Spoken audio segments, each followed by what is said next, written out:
Now that we know our circle vocabulary, pi, which is a fancy thing we'll get to, well, actually, let's just tell you right now, pi is the circumference divided by the diameter.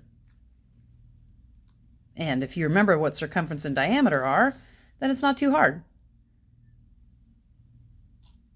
All right, let's try figuring some things out today.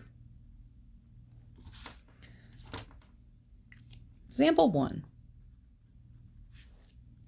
If I had a circle, and by the way, today's examples are going to be a lot of circles, so you'll hear me say that quite a bit. And if I say this circle has a diameter equal to 2 meters. Okay, that's my known or given information. And now I need to figure out the area and circumference. Okay, those are the two things we want to figure out. Here's how you do them. You need to know some algebra, and good thing we did a lot of algebra. I'm sure you all remember everything about the algebra. Okay, so if we have pi equals a circumference divided by diameter, the area of a circle is equal to pi times r squared. And we talked about this last week in group. R squared is just squaring the r, not the pi times the r and then squaring that whole thing. This is only squaring the r, or the radius. Circumference is equal to 2 pi r.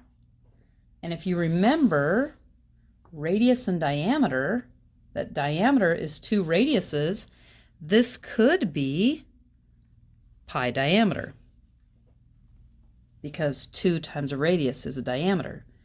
Okay, but you will need to begin to memorize these. You'll use them in middle school and high school and college, on your SAT, all kinds of stuff later, and it is good to just have them committed to memory. Okay, so now that we have that information, let's try to solve this. And boom, we'll use calculators this week, because why not? Right?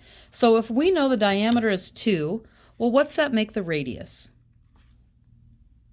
Oh yeah, the radius is half a diameter. So 2 divided by 2, or 2 times a half. So you could do 2 divided by 2, or 2 times a half is equal to 1.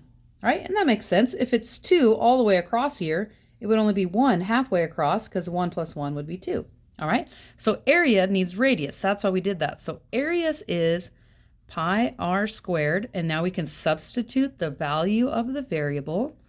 We know that pi is going to be 3.14. R, we said, was 1, and we're going to square the r. Well, what's 1 times 1? 1. Awesome. And 1 times 3.14? And if we said this is meters, then this area is meters squared, because we had meters here. Meters times meters is meters squared. Okay, circumference. And by the way, was that too awful difficult? No, Mystique, because we know our algebra. All right, so circumference is 2 pi r, or pi d. I'm going to use pi d in this case because we're given the d. Okay, so now we can substitute the value of the variable, 3.14. Diameter was 2, and then we'll go 3.14 times 2, 6.28, and it's meters because it's a linear, basically one-dimensional measurement. We didn't times this by itself. Think you can do that? I think so too. Let's do another example. We'll do some examples in class, obviously, but if you are watching this at home because you forgot what to do, that's why I'm making this video. So let's say this radius is equal to 4.9 inches. Okay, and we're going to find the area and the circumference again. Okay, all right, area. Pi r squared, pi r squared. Okay, I have the r. Oh, good. So I'm going to substitute the value of the variable.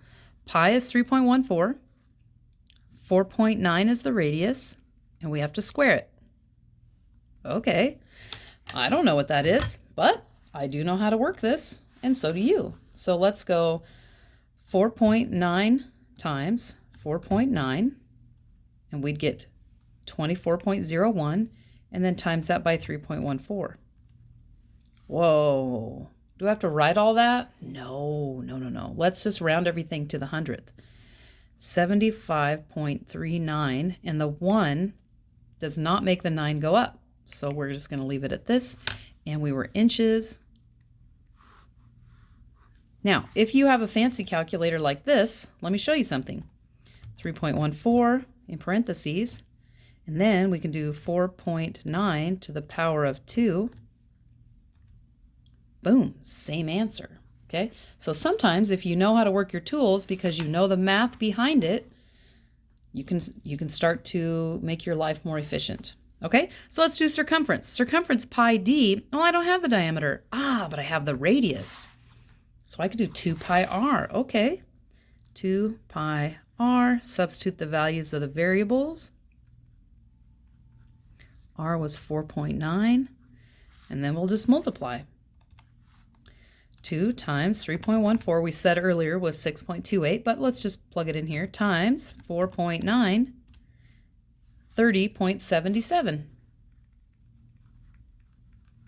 inches. Boom, boom, boom, boom. Okay. In class, we'll go over what exactly circumference is and why it's this specific ratio that equals 3.14.